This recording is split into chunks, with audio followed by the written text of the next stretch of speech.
Hello my dear students. Hello my dear students, कैसे हो सभी। मैं आशा करता हूँ घर पे सभी सही होंगे।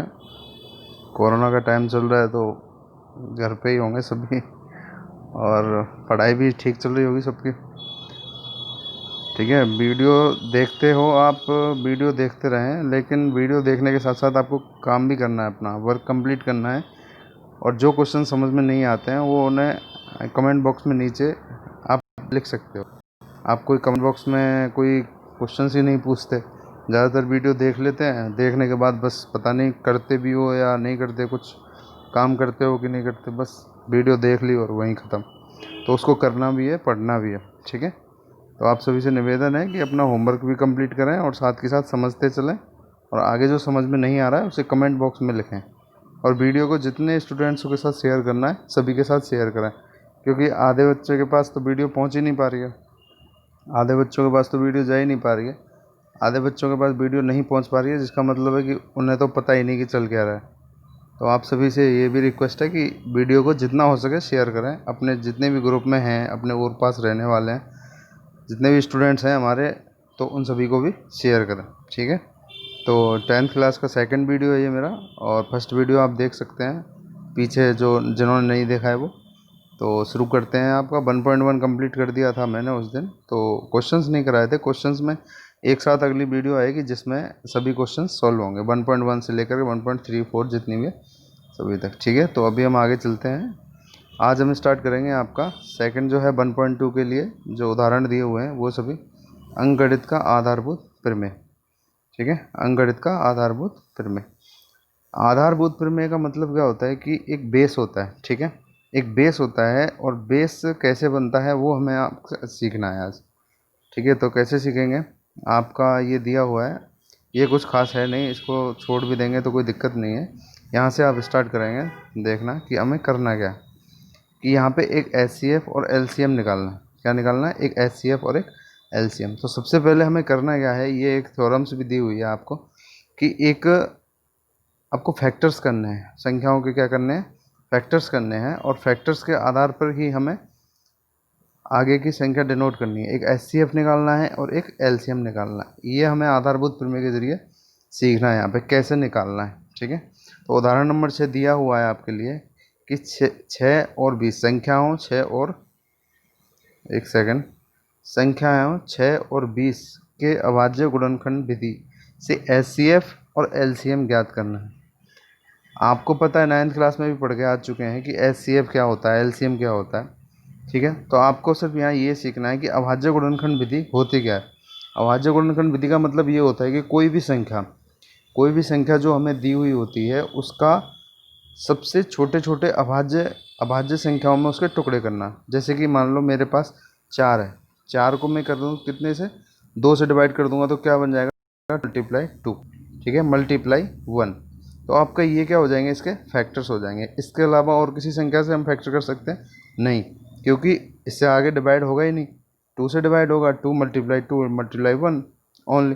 तो ये क्या हो जाएगा, आपका अभाज्य गुणनखंड। इसी तरीके से हमें जब क्वेश्चन सॉल्व करना है तो ये कह रहा है कि 6 और 20 का अभाज्य गुणनखंड विधि से एचसीएफ और एलसीएम ज्ञात करना। ठीक है, तो यहाँ आपका आंसर भी दिया हुआ है कि 6 = 2 × 3, 6 = 2 × 3, क्योंकि 2 और 3 के अलावा हम और किसी से डिवाइड नहीं कर सकते। तो 6 = 2 × 3 एंड 20 = 2 × 2 × 5।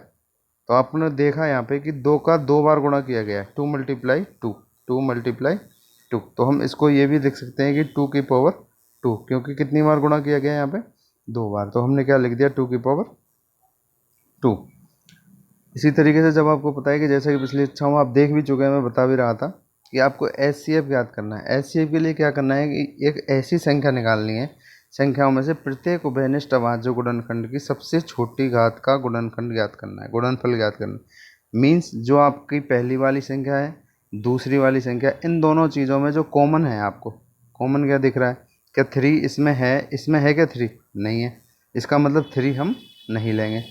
2 इसमें है और इसमें भी है, दोनों जगह इसमें भी 2 है और इसमें भी 2, तो इसका मतलब ये क्या हो जाएगा हमारा एचसीएफ। क्या हो जाएगा हमारा एचसीएफ, 2 क्या हो जाएगा हमारा HCF। समझ में आया? HCF का मतलब वो होता है कि जो अभाज्य गुणनखंड हमने किए हैं उनमें जो कॉमन है, कॉमन क्या दिया हुआ है? 2। 2 इसमें भी है और 2 इसमें भी है, तो इसका मतलब ये HCF क्या हो जाएगा आपका? 2। अब बात करते हैं LCM की, लघुत्तम समावर्तक कैसे निकालें। जैसा कि हमने महत्तम समावर्तक निकाला था HCF, इसमें देखा था कि दोनों में कॉमन क्या है। अब हमें ये देखना है कि दोनों में जो कॉमन नहीं है वो बाकी की सभी संख्याएं इसमें शामिल करनी है। जैसे कि इसमें जब दोनों में कॉमन था तो वो तो 2 हमने ले ही लिया, उसके अलावा जो संख्याएं बची हैं वो सभी हम लेंगे। इसमें 2 और 5 बच रहे थे, 2 और 5 भी ले लिया, और इसमें क्या बच रहा था? 3। 3 भी हमने क्या कर लिया? काउंट। इसकी डेफिनेशन भी दी हुई है कि संख्याओं में संबंध प्रत्येक अभाज्य गुणनखंड की सबसे बड़ी घात का गुणनफल करना है। मीन्स आपका जैसे 2 की पावर, यहाँ पे 2 की पावर कितनी थी? यहाँ पे 2 की पावर थी 1 और यहाँ पे 2 की पावर थी 2। तो हमें काउंट क्या करना है? ये काउंट करना है, ना कि ये। पिछली बार हम क्या कर रहे थे? ये काउंट कर रहे थे, जो सबसे छोटी घात थी वो काउंट कर रहे थे। अब हमें क्या काउंट करना है? जो सबसे बड़ी घात है ये। ठीक है, तो इस तरीके से हम क्या निकाल सकते हैं? एक HCF और LCM भी निकाल सकते हैं। तो हमने यहाँ पे LCM भी निकाला, LCM आपका HCF भी, और ये क्या हो गया आपका? LCM। ठीक है, यहाँ से एक रिलेशन निकल के आता है। क्या? देखो, आपने जब HCF और LCM का जब मल्टीप्लाई किया तो हमने क्या क्या पाया कि जो दोनों संख्या हैं उसका मल्टीप्लाई भी सेम आता है। क्यों सेम आता है? क्योंकि दोनों में ही संख्याएं बराबर हैं। आपको पता ही है, इसमें हमने 2 कॉमन लिया था HCM में, तो 2 अलग कर दिया था, बाकी की संख्याएं किस में आ गई थी? LCM में। तो LCM मल्टीप्लाई जब HCF करेंगे हम, LCM HCF मल्टीप्लाई LCM करेंगे तो किसके बराबर जाएगा? Is equal to A is equal to B। यही आपका एक रिलेशन है जो याद करने लायक है इस चैप्टर में 1.2 में। ठीक है, 1.2 का सबसे मेन यही है, बस इसी को याद करना है कि आपको कि HCF मल्टीप्लाई LCM किसके बराबर होगा? जो दोनों संख्याएं दी हुई हैं उनके बराबर, A मल्टीप्लाई B। ठीक है, यही एक रिलेशन है पूरे चैप्टर में 1.2 में जो आपके क्वेश्चन आएगा, इसी के बेस पे क्वेश्चन आएगा। तो और उदाहरण हम समझ लेते हैं। ठीक है, नेक्स्ट उदाहरण जो आपका दिया हुआ है इसमें देखते हैं कि उदाहरण नंबर 7 है जो कि अभाज्य गुणनखंड विधि द्वारा 96 और 404 96404 का HCF ज्ञात करना है। फिर हमें क्या ज्ञात करना है? LCM ज्ञात करना है। सेम क्वेश्चन है, अभी जो किया है आपने वही है। तो कैसे करेंगे? सबसे पहले हमें क्या करना है? दोनों के अभाज्य गुणनखंड ज्ञात करने हैं। अभाज्य गुणनखंड मीन्स ऐसे छोटे छोटे टुकड़ों में बांटना है कि जो आगे डिवाइड नहीं हो सके। तो ये हमने कर दिया 96 का 2 की पावर 5 मल्टीप्लाई 3, और ये हो गया 2 की पावर 2 मल्टीप्लाई 101। HCF निकालना है। HCF मैंने अभी बताया था, उस संख्या की सबसे छोटी पावर देखनी है। तो यहाँ पे 2 की पावर कितनी है? 5। वो नहीं लेना है हमें। यहाँ पे कितनी है? 2 की पावर 2। इसका मतलब यही हमें लेना है। 101 इसमें है, इसमें नहीं है।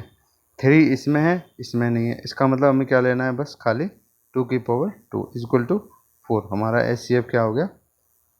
4। ठीक है, अब हम बात करेंगे LCM की। अब ये रिलेशन पढ़ा था आपने कि दो संख्याओं को जब हम दोनों जो LCM HCF का मल्टीप्लाई करते हैं तो वो दोनों संख्याओं के गुणनफल के बराबर होता है। तो हमने दोनों का गुणनफल ले लिया, नीचे क्या ले लिया हमने? HCF। यहाँ से HCF कहाँ पहुँचा दिया? इसके नीचे। HCF का भाग दे दिया और हमें क्या प्राप्त हो गया? LCM। ठीक है, इजी क्वेश्चन था, ज़्यादा टिपिकल नहीं रहा। सेम यही भी HCF LCF निकाल सकते हैं। ठीक है, तो मैं आशा करता हूँ कि आपको ये चीज़ें समझ में आई होंगी, और जो LCM है HCF है कैसे इनका सोल्यूशन करना है, एक रिलेशन के तौर पे कैसे सोल्यूशन करना है वो आप कर सकते हो। ठीक है, 1.2 के क्वेश्चन सभी करने हैं, और इन सभी के आंसर जैसे 1.1 है 1.2 है, इन सभी की एक वीडियो आने वाली है अभी इन 2 वीडियो के बाद, तो उसमें सभी का सॉल्यूशन एक साथ होगा। ठीक है, तो टेंशन लेने की ज़रूरत नहीं है, बस अपने क्वेश्चंस करते जाओ। जो क्वेश्चन हो रहे हैं ठीक है, नहीं हो रहे हैं उनको एक साइड में कर दो या फिर मेरे कमेंट बॉक्स में लिख दो, उन सभी का आंसर आपको अगले वीडियो में मिलता जाएगा। ठीक है, अब बात करते हैं जैसे नेक्स्ट है 1.2 के क्वेश्चन आपको करने हैं सभी। ठीक है, जो नहीं आते हैं वो मेरे से पूछना है, कमेंट बॉक्स में लिख देना है, मैं उनके आंसर्स अगली वीडियो में आपको दे दूँगा। ठीक है, यहाँ पे आपकी थ्योरम्स है, एक थ्योरम है, ये जो दी हुई है आपको थ्योरम है, ये आपको किसके बेस पे? अपर में संख्याओं का पुनर्भरण है। ठीक है, कैसे करेंगे इसको? एक बार ये थ्योरम भी देख लेते हैं। 1.3 थ्योरम है, वैसे तो इम्पोर्टेंट है नहीं पेपर के लायक, क्योंकि इसमें दिया भी हुआ है कि ये परीक्षा की दृष्टि से ठीक नहीं है। लेकिन क्या है कि आगे के जो क्वेश्चंस हैं वो आपके क्वेश्चंस इसी पे डिपेंड होंगे, इसलिए हम एक बार इसको पढ़ लेते हैं। ठीक है, 1.3 देखते हैं। 1.3 प्रिमे नंबर कहते हैं, मान लीजिए कि P एक अभाज्य संख्या है। मान लीजिए कि P एक अभाज्य संख्या है। यदि P अभाज्य संख्या समझते हो ना, अभाज्य संख्या वह संख्या जिसमें किसी का भाग ना जाए। ठीक है, यदि P a स्क्वायर से विभाजित करती है, P कोई संख्या है जो a स्क्वायर को विभाजित करती है, तो P को भी विभाजित करेगी। ठीक है, तो P को भी क्या करेगी, विभाजित करेगी, जहाँ a एक धनात्मक पूर्णांक है। तो इसकी उपपत्ति देखते हैं डायरेक्ट कि मान लीजिए आपका a एक अभाज्य गुणनखंड है। a अभाज्य गुणनखंड जब आपने ले लिया है तो इसके जब फैक्टर्स करेंगे, फैक्टर्स मीन्स इसके जब टुकड़े करेंगे, जैसे हमने 6 के किए थे, 4 के किए थे, 4 इक्वल टू 2 × 2, इसी तरीके से हमने जब a के फैक्टर क्या मान लिए हैं, P1 P2 P3 ऐसे करके P2 P3 ये करके मान लिए हैं। ठीक है, तो ये भी मान लिया P1 P2, एक सेकंड, P1 P2 P3, जहाँ पर भी भिन्न अभाज्य संख्याएं हैं, परंतु आवश्यक है कि भिन्न भिन्न नहीं है।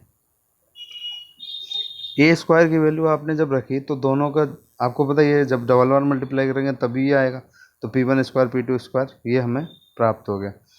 ठीक है, अब हमें दिया गया है कि P ए स्क्वायर को विभाजित करती है। क्वेश्चन पढ़िए एक बार, क्वेश्चन में दिया हुआ है कि P है जो ए स्क्वायर को क्या करती है, विभाजित करती है। तो ये हमने ऐसे की ऐसे लिख दिया, ए स्क्वायर को विभाजित करती है। तो एक आधारभूत प्रमेय बताती है कि P ए स्क्वायर का एक अभाज्य गुणनखंड है। P ए स्क्वायर का एक अभाज्य गुणनखंड है। अभी आपने क्या लिखा, ए स्क्वायर के ये गुणनखंड लिखे थे P1 P2 P स्क्वायर वाले।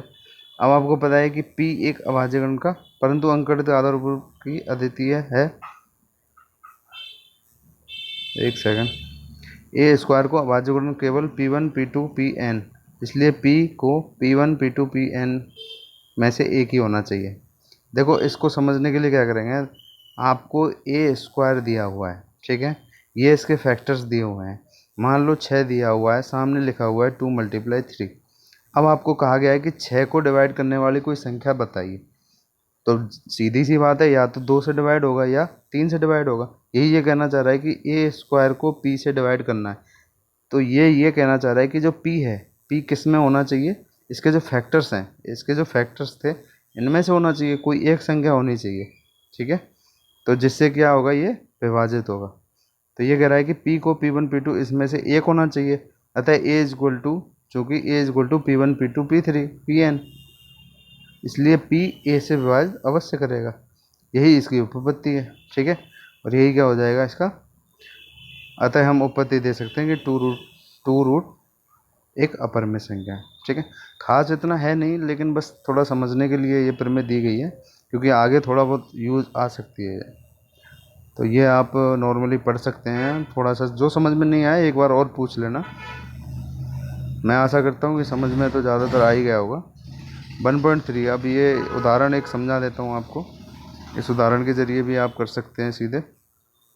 यही ले लेते हैं आपका 9th वाला, क्योंकि ये इम्पोर्टेंट है, कई बार पूछ भी लेते हैं एग्ज़ाम में भी, ये क्वेश्चन कई बार आ जाता है। उदाहरण नंबर 9, ये इम्पोर्टेंट क्वेश्चन है, कई बार पूछ भी लेते हैं। ज़्यादातर क्वेश्चन इसी में था कि √3 एक अपरिमेय संख्या है। क्या कह रहा है ये, √3 एक अपरिमेय संख्या है। यह आपको सिद्ध करना है कि √3 एक अपरिमेय संख्या है। हमें क्या करना है, सबसे पहले इसको क्या करना है, विपरीत लेना है। इसके विपरीत क्या मानेंगे हम, कि ये एक अपरिमेय संख्या नहीं है, ये एक कैसी संख्या है, परिमेय संख्या। परिमेय संख्या की डेफिनेशन आपको पता है, वह संख्या जिसे P/Q के रूप में लिखा जा सके तथा Q is not equal to 0। वही इसने यूज़ किया, दो पूर्णांक ले लिए A और B, और B does not equal to 0 इसने किसके रूप में लिख दिया, A/B के में, ये रूप लिख दिया। ठीक है, तो इसने क्या किया कि हमने इसके विपरीत मान लिया कि √3 एक परिमेय संख्या है, और परिमेय संख्या क्या मान ली इसने, √3 इज इक्वल टू A/B। अब हमने B को कहाँ ट्रांसफ़र कर दिया, ऊपर की ओर, और ये क्या बन गया समीकरण, B√3 is equal to A square, और दोनों पक्षों का क्या कर दिया, वर्ग कर दिया, दोनों का स्क्वायर कर दिया। तो स्क्वायर करने के बाद हमारे पास क्या समीकरण बन गया है, 3B square is equal to A square प्राप्त होता है। इसका मतलब जब 3B square is equal to A square है, 3 को इधर भेज देंगे तो B square is equal to A square upon 3। इसका मतलब जो ए है वो किससे डिवाइड होगा, 3 से। होगा कि नहीं होगा? ये कह भी रहा है आगे कि ए स्क्वायर 3 से विभाजित है, ठीक है। इसलिए प्रमेय 1.33 ए से विभाजित करेगा। 3 है जो क्या करेगा, ए से ए को विभाजित करेगा, ठीक है। ये हमने पहला समीकरण बना लिया कि 3 है जो ए जो है वो किससे डिवाइड होगा, 3 से।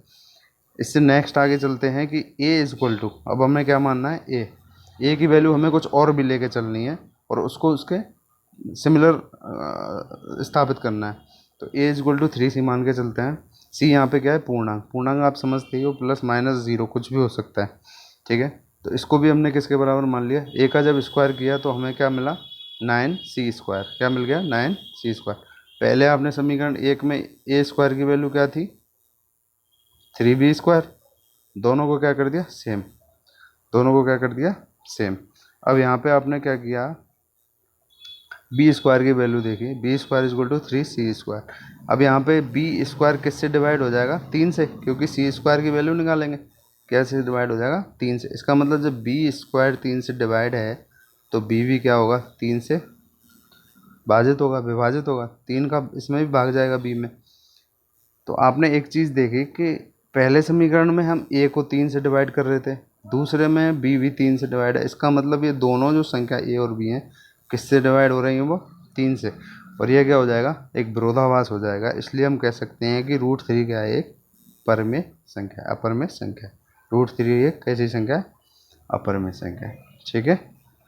आज के लिए इतना ही, छोटी वीडियो है, मैंने क्वेश्चंस काफ़ी समझा दिए हैं। इनके ज़रिए आप 1.3 तक कंप्लीट कर सकते हैं। और 1.4 अगली वीडियो जो आएगी उसमें आपके 1.4 का जो ये चैप्टर्स है इसको समझाया जाएगा। और कृपया करके चैनल को सब्सक्राइब करें और सभी जो भी स्टूडेंट इस वीडियो को देख रहे हैं वो शेयर करें, दूसरे बच्चे को भी भेजें जो पढ़ना चाह रहे हैं, ठीक है। और इसको काम को कंप्लीट करें, अपना वर्क कंप्लीट करें। Thank you.